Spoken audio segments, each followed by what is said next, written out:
Mungu akamtuma malaika Uriel, ambaye ndiyo Israfil kwa Waislamu, akaja duniani ili kuwaonya waovu wasiharibu jamii ya binadamu. Hatimaye Mungu akaruhusu gharika kubwa duniani ili kuangamiza Wanefel, ili kuwaonya Wanefel waliokuwa waovu wasiendelee kuharibu jamii ya kibinadamu.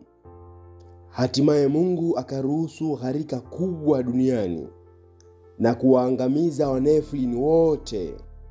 Na haya ni miongoni mwa maangamizi ya mwanzoni kabisa katika historia ya kibinadamu. Basi walinzi ambao ni malaika waovu wakafungwa katika mabonde ya nchi hadi siku ya hukumu.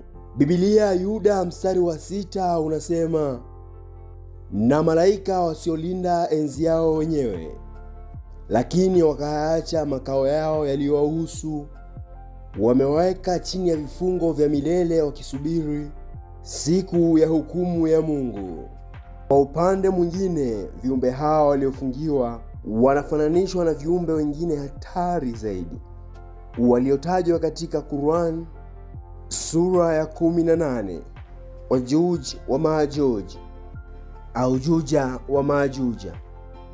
Viumbe waovu wafisadi watakaokuja kuichafua dunia katika masiku ya mwisho ya dunia. Mungu atawapa ruhusa ya kutoka sehemu walizofichwa, kwani mpaka sasa viumbe hao wamefungiwa sehemu maalum baada ya kufanya uharibifu mkubwa kwa wanadamu kwa miaka mingi iliyopita. Ukizingatia juu ya hoja hiyo ni kwamba katika kisa hiki cha Juju wa Majuju anatajwa mfalme Dhulkarnai. Alijenga ukuta unaowatenganisha viumbe hao na binadamu. Mpaka hivi sasa kila mtu anaongea lake katika hilo.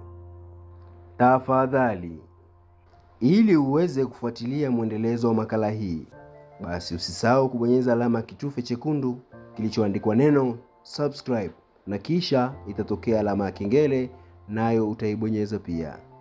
Asante na Mungu akubariki.